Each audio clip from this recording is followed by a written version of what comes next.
Mapa do coronavírus. Em apenas um dia, o DF registra mais 500 novos casos. Polêmica, feirantes cobram permissão para trabalhar após decreto que libera shoppings.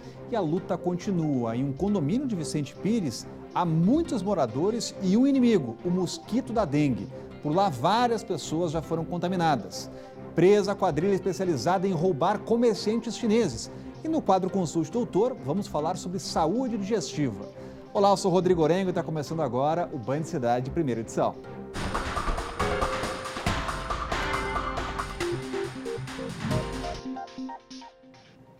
Enquanto a pandemia do coronavírus continua, uma outra doença não dá trégua, a dengue. Os casos no DF não param de crescer. Já são mais de 130 mil registros da doença. E em Vicente Pires, a situação é preocupante. A nossa reportagem esteve hoje de manhã num condomínio onde a maioria das pessoas foi contaminada. Na casa do seu Edmilson, a dengue pegou em cheio os moradores. Agora nós estamos com uma pessoa. A minha senhora estava internada até agora, segunda-feira, né? E está recuperando, mas muito devagar. Esse ano deu muito forte. E há um mês atrás a minha filha teve também. Já no do seu Josimar, no fim de março, o filho dele, de 12 anos, que foi picado pelo mosquito Aedes aegypti. E eu levei ele no hospital e o médico até descartou, né, por conta dos sintomas, mas falou, olha, pelas dores no corpo e febre indo e voltando, com certeza é a dengue. Esses são apenas alguns dos moradores desse condomínio, que fica aqui na Rua 8 de Vicente Pires, que foram diagnosticados com dengue este ano. A síndica diz que em 90% das 25 casas teve algum caso da doença. Eles acreditam que o ferro velho que funciona no lote ao lado do condomínio seja o foco do Aedes aegypti. Os moradores dizem que nenhuma limpeza é feita no local e que agentes da vigilância não conseguem entrar para fazer a inspeção. E já tentamos ir na administração, já tentamos com a GFIS e nada foi solucionado.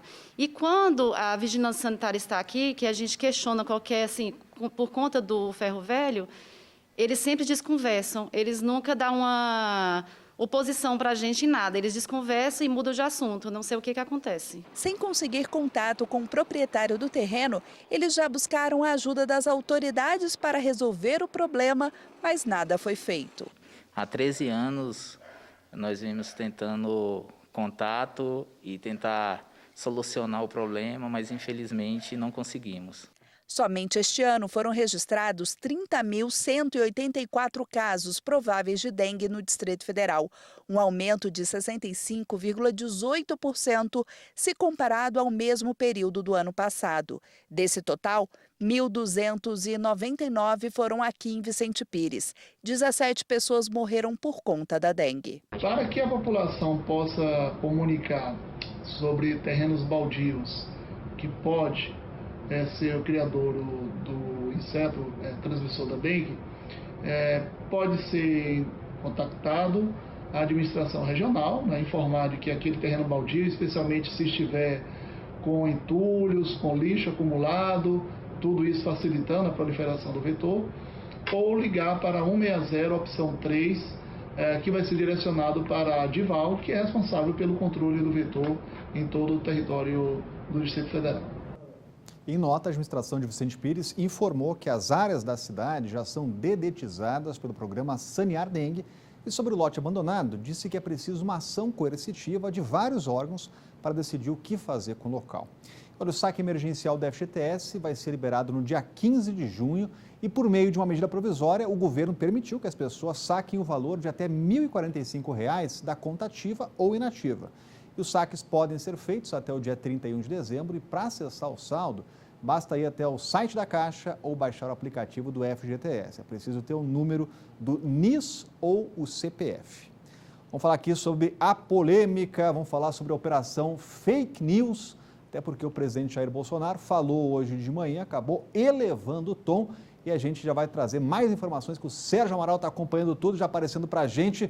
Ô Sérgio, boa tarde. Não está na hora de o pessoal tomar um chazinho de camomila, buscar ali um diálogo, uma conversa, hein, Sérgio? Fala pra gente, boa tarde. Boa tarde para você, Rodrigo, para todo mundo que acompanha a gente aqui no Band Cidade, primeira edição. Você está corretíssimo. Olha, Esse novo imbróglio aconteceu hoje cedo, logo ali na saída, quando o presidente saía do Palácio da Alvorada em direção ao Palácio do Planalto. O presidente fez aquela paradinha tradicional para cumprimentar o grupo de apoiadores que sempre espera por ele, ali ao lado da guarita, né? E ali, a gente sabe que Bolsonaro sempre faz discursos mais inflamados, né? Porque ali é o discurso para o eleitor dele, no tom que o eleitor gosta e espera. A gente já aprendeu que existe um Bolsonaro que fala no geral para o país todo, esse costuma ser mais comedido, e esse outro ali que fala para a torcida dele, que é mais enfático, mais explosivo, né? Pois é, hoje ali ele disse o seguinte: acabou, se referindo à operação de ontem da Polícia Federal autorizada pelo Supremo Tribunal Federal. Ele disse: acabou, não teremos outro dia igual a ontem. Aí, claro que a oposição já pergunta, né, Rodrigo? Não pode ter outro dia igual a ontem porque a Justiça mexeu com amigos meus, mas pode ter outro dia igual anteontem, quando mexeu com o meu adversário, no caso, o governador do Rio. É como se pau que dá em Chico não possa dar em Francisco, né? Um dos ensinamentos mais sérios, né, Rodrigo, da democracia, é que a gente pode discordar e pode criticar, sim, decisões da Justiça. Por que não? Pode criticar. Mas se a gente quiser mudar essa decisão, a gente tem que recorrer. Aí depois da decisão final, tem que cumprir, né? E também chamou a atenção, Rodrigo, o que fez o filho do presidente, o deputado Eduardo Bolsonaro, numa transmissão pela internet. Também insatisfeito com a operação de ontem, ele acusou o Supremo Tribunal Federal de esticar a corda para provocar ruptura institucional e ainda ameaçou, dizendo que a pergunta não é se, mas quando vai acontecer essa ruptura. Só para ficar claro, né? Ruptura institucional é um nome pomposo, um apelido bonito para golpe. Ou seja, o momento é sério, é grave, mas tem saída. É preciso que todo mundo, como minha avó dizia lá no interior de Minas, Rodrigo, tome uma dose mínima de juízo. E tomar juízo é não forçar, não esticar a corda. Isso vale para governo, para Congresso e também para o Judiciário, né, que tem recebido muitas críticas por causa desse inquérito aí das fake news, que muita gente chama de inquérito do fim do mundo ou inquérito Frankenstein, né, Rodrigo? Agora, Sérgio, em meio a tudo isso, e a pandemia, hein? E as autoridades públicas que têm que estar engajadas no esforço conjunto para enfrentar o maior inimigo brasileiro hoje, hein, Sérgio? Parece que tem um esforço, né, Rodrigo, para julgar o noticiário da pandemia para a lata do lixo. E como você disse, isso aí é que deveria ser o foco de todas as autoridades, de todos os poderes, de todos os esforços deveriam estar concentrados no combate ao inimigo comum, que é o vírus. Na política, você tem adversários. O vírus é inimigo e é inimigo de toda a população, seja bolsonarista, lulopetista, centrista, o diabo a quatro. Esse aí é que tinha que ser o foco, né, Rodrigo? O vírus não tem ideologia, né, Sérgio? Valeu, Sérgio Amaral, de olho em tudo que acontece no cenário nacional. Obrigado, Sérgio. Abraço. Valeu, um abraço. Olha, a Polícia Civil foi hoje às ruas para prender uma organização criminosa que roubava comerciantes chineses. Foram cumpridos 9 mandados de prisão aqui no DF, nos estados de Santa Catarina, São Paulo e também no Ceará. Apenas em Brasília, durante 4 anos, a organização criminosa furtou 18 apartamentos onde moravam famílias de comerciantes chineses. Os envolvidos se passavam por parentes e enganavam os porteiros dos prédios. Em seguida, arrombavam as casas e faziam a limpa nos locais. Ainda não tem estimativa do valor roubado pelos bandidos, nem o prejuízo causado aos empresários chineses. A ação, conduzida pela Divisão de Repressão a Furtos, cumpriu 9 mandados de prisão e 8 de busca e apreensão aqui no DF e nos estados de Santa Catarina, São Paulo e Ceará.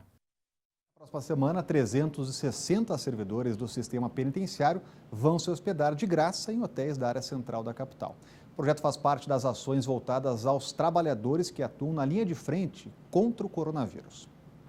Os profissionais do sistema penitenciário ficarão hospedados em hotéis da área central de Brasília. A hospedagem, coordenada pela Secretaria de Turismo, faz parte das ações para beneficiar os trabalhadores que atuam na linha de frente contra o coronavírus. A doença já contaminou 18% dos servidores.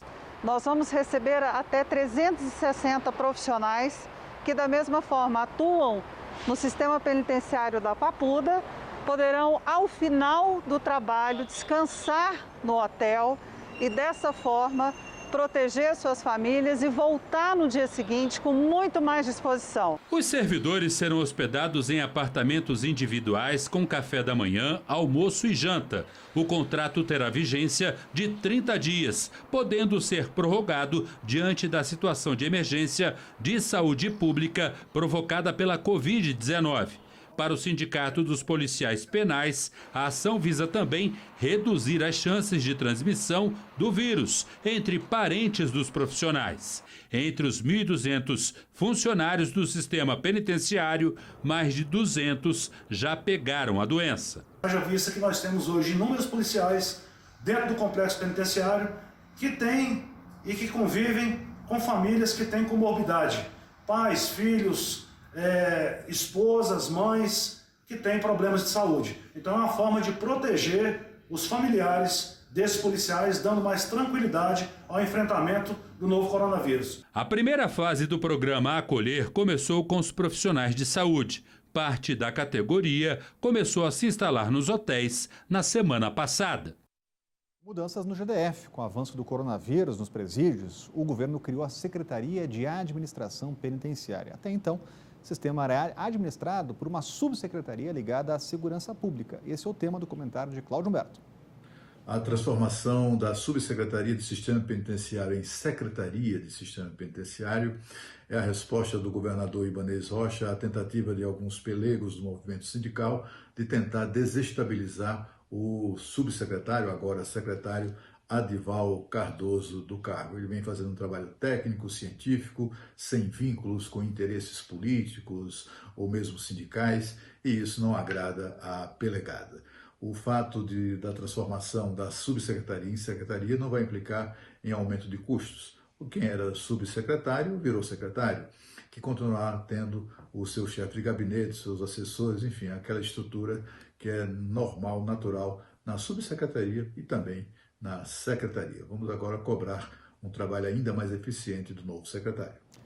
Chegou a hora de conectar os estúdios do Band Cidade com a Rádio Band News FM. Já colocar na tela aqui o Adriano Oliveira já aparecendo com a gente direto do estúdio da Band News para falar sobre os leitos de UTI. A gente está todo dia de olho nessa taxa de internação. E qual é a novidade de hoje, Adriano? Boa tarde. Boa tarde, Orengo. Boa tarde a todos. É o seguinte, o Ministério Público pediu que a Secretaria de Saúde explique qual é a real situação dos leitos de UTI aqui no Distrito Federal, mas mais especificamente no Agarram, que é o hospital de referência para o combate à Covid-19. O governo do Distrito Federal informa que são 20 leitos disponíveis no Agarram. Porém, o Ministério Público quer saber se de fato esses leitos eles estão sendo ocupados. No dia 5 de maio, o GDF tinha anunciado que 10 leitos de UTI passariam a ser ofertados gradativamente de acordo com a demanda. Por isso é que os promotores, de fato, fazem esse questionamento se esses leitos estão sendo ofertados.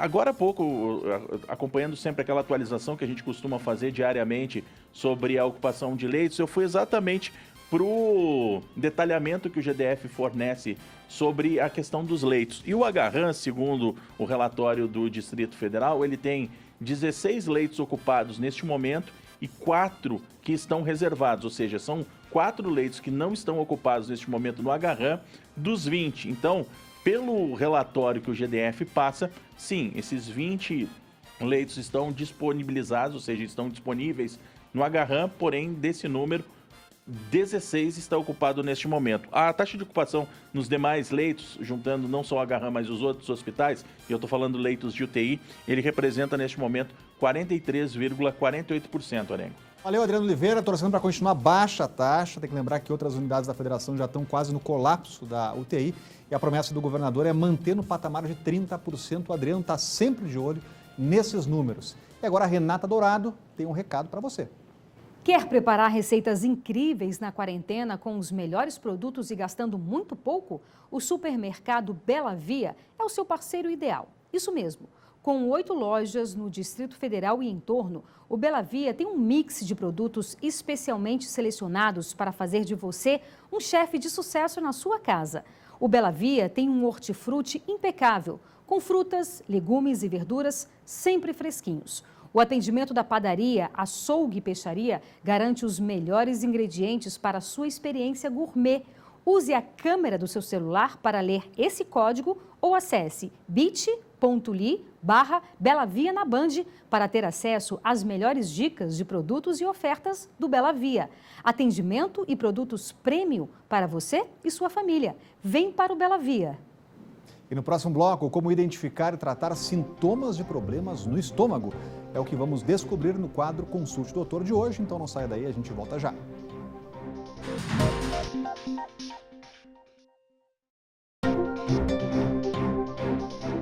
Band Cidade primeiro. A gente volta atualizando os números da Covid-19 aqui na capital. DF chegou a 7.930 identificações de coronavírus e desde o início da pandemia foram 133 mortes na capital do país. A boa notícia é que já temos aí quase 5.000 recuperados, 4.496 pessoas já estão totalmente recuperadas da doença.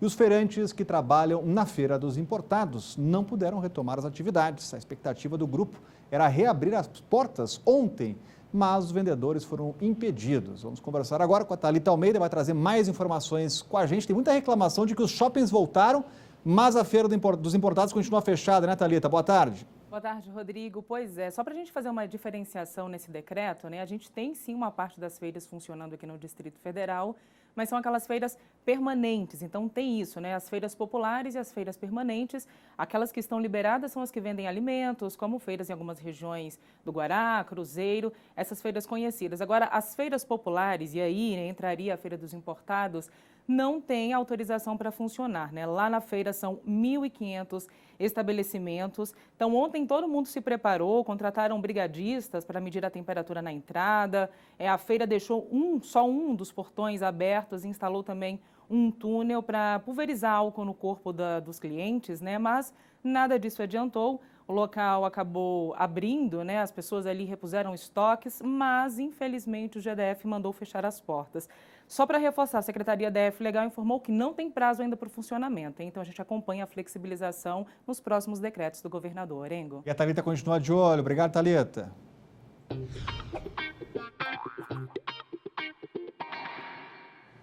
Amanhã é comemorado o Dia Mundial da Saúde Digestiva. A data serve de alerta para doenças gastrointestinais, como azia, má digestão, gastrite e úlcera.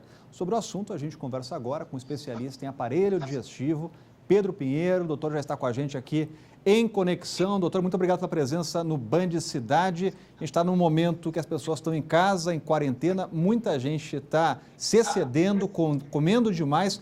Quais são os cuidados, doutor? A prevenção para as doenças gastrointestinais. Bom dia, Rodrigo Orengo. Boa tarde, Rodrigo Orengo. Boa tarde, telespectador. Então, realmente, nesse momento de pandemia, nós vivemos uma dificuldade, principalmente relacionada a estresse e ansiedade, que gera um alto consumo de alimentos, né? E principalmente alimentos não saudáveis, né? Que infelizmente vem acarretar na questão da azia, da má digestão, do refluxo, entre outras. Então, o ideal é que cada um de nós possamos ingerir alimentos mais saudáveis, né? Como frutas, verduras, né? E evitar os alimentos industrializados com condimentos, né? E conservantes. Dica importantíssima, doutor. Agora, para aquelas pessoas que já convivem, elas sentem azia, má digestão, muitas vezes não procuram tratamento. Quando a pessoa tem que procurar um médico, doutor? Tem que procurar uma pessoa especialista, até porque não pode deixar de se tratar, né, doutor? Exatamente. Hoje em dia, nós vivemos a medicina preventiva. Então, quando há o início dos sintomas, já é bom procurar um médico, um especialista, para investigarmos, porque em alguns casos, esses sintomas, eles podem ser doenças simples ou podem ser doenças avançadas e mais complexas e complicadas, como até um sintoma de um câncer gástrico. Então, é sempre bom procurar um especialista assim que sentir e até mesmo para não conviver com este mal-estar, né? Agora, doutor, aquelas dicas que todo mundo precisa saber, precisa ter um tempinho antes de dormir, depois da refeição, não comer muito ali em cima da hora de dormir, também refrigerante, cerveja, é bom evitar excesso, doutor? Sim, tudo em excesso é bom a gente evitar, seja refrigerante, seja cerveja ou qualquer outro alimento, né? Uma alimentação excessiva, não é bom fazer refeições copiosas, certo? Para fazer principalmente antes de dormir, né? Principalmente no jantar, é bom esperar esse tempo para que a digestão possa acontecer e evitar o refluxo, porque muitas vezes, dependendo do tipo de alimento e da quantidade, isso vai alterar no funcionamento do estômago. E aí pode haver o refluxo, que gera aquela queimação no estômago, né, referido como azia, e às vezes a sensação de retorno da comida. Realmente fazer refeições mais leves à noite, durante qualquer refeição, não fazer refeições copiosas. Dicas importantíssimas, doutor. Muito obrigado pela presença aqui no Band Cidade. Obrigado a você, Rodrigo. E fica o alerta para o nosso telespectador. E agora, Thalita Almeida volta com mais um recado para você.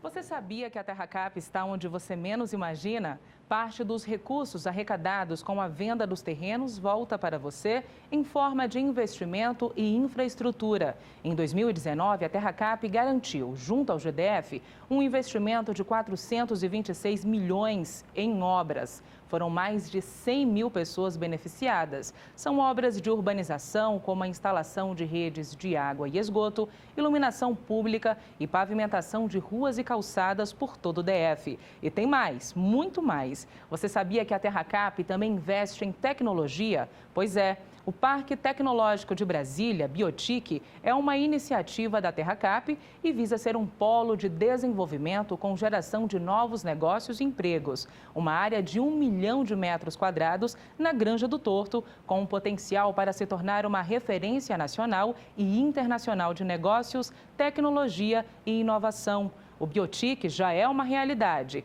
e com ele teremos o primeiro ambiente brasileiro de teste permanente da tecnologia 5G. E isso irá mudar a vida de todos nós. Quer saber mais? Então direcione a câmera do seu celular para o QR Code aqui embaixo e navegue pelo site da TerraCap. TerraCap para você, para todo o DF. E veja a seguir, a gente atualiza o estado de saúde do governador Ibanez Rocha e os detalhes você confere logo depois do intervalo.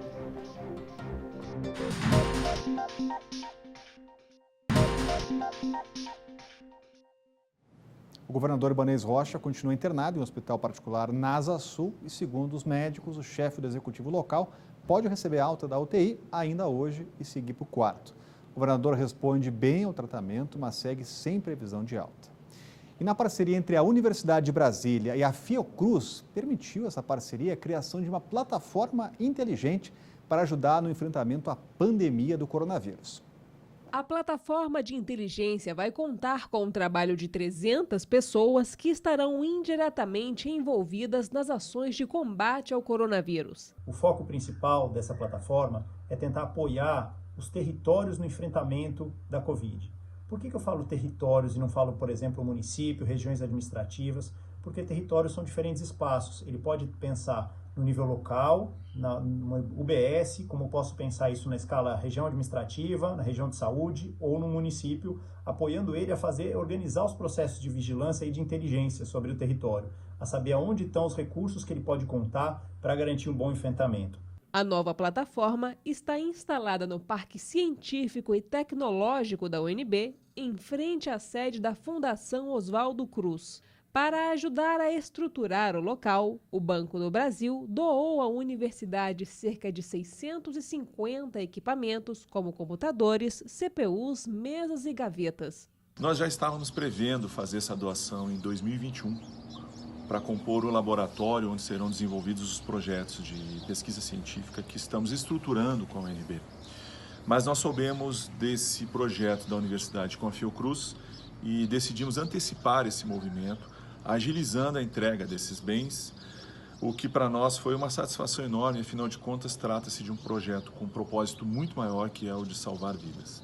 Para Renata Aquino, diretora do Parque Científico e Tecnológico, a parceria vai trazer resultados positivos no enfrentamento do vírus, principalmente por antecipar possíveis problemas relacionados à Covid-19. Que a gente espera que possa gerar soluções para diversos cenários que possamos enfrentar e traga para o DF e para a sociedade como um todo um desenho de um futuro melhor, um olhar mais apropriado de como lidar com os problemas. Técnicos e pesquisadores trabalham na plataforma desde o mês de abril. O local vai passar agora por reformas e deve ficar pronto até o final de maio. E agora a Renata Dourado volta com informações sobre o coronavírus. Gente, eu tenho novidades sobre o combate ao novo coronavírus. Depois de nomear 577 novos médicos, 146 enfermeiros, instalar 300 leitos no estádio Mané Garrincha e no Hospital da PM e mais 321 leitos de UTI nas redes pública e privada, o GDF iniciou os testes em massa da população para fazer o mapeamento da Covid-19 aqui no Distrito Federal. Todas as pessoas que estão com sintoma da doença ou tiveram contato com pacientes infectados devem fazer um pré-cadastro e agendar o exame pelo site testa.df.gov.br. Não adianta ir direto para a fila. Primeiro é preciso se cadastrar, ok? Eu vou repetir o endereço do site testa.df.gov.br. Os testes estão sendo realizados em vários pontos do DF. Então, acesse o site e escolha o local mais perto de você, combinado? E não se esqueça, lave sempre as mãos, use máscara e evite aglomerações. E o Band Cidade Primeira Edição vai ficando por aqui, vem chegando aí a galera dos donos da bola. Já vou chamando meu amigo Dani Pança, está com a gente por aqui. E aí, Dani, a gente está vivendo aquele momento no esporte de renegociações salariais. Quero saber se os craques brasileiros já estão tendo corte ou não de salário, hein, Dani? Boa tarde para você, Rodrigo Orengo, aos amigos ligados no Band Cidade Primeira Edição. Estamos tendo um embate brasileiro no Paris Saint-Germain. De um lado, Thiago Silva e Neymar não reduziram 1 centavo de euro no salário. Do outro lado, Marquinhos e Mbappé aceitaram a redução de 70% nos vencimentos. Tempos bicudos, meu amigo. Agora me diga aí, quando volta o nosso candangão, hein? Nosso campeonato candango, segundo apuramos, teve uma reunião da secretária de Esporte, Celina Leão, com o presidente Daniel Vasconcelos. Eles traçaram em mais ou menos 45 dias. A gente imagina que em meados do mês de julho a bola volta a rolar. Tudo isso e muito mais agora no Donos da Bola. Valeu, Dani. Valeu, Orengo. Você segue com a gente aqui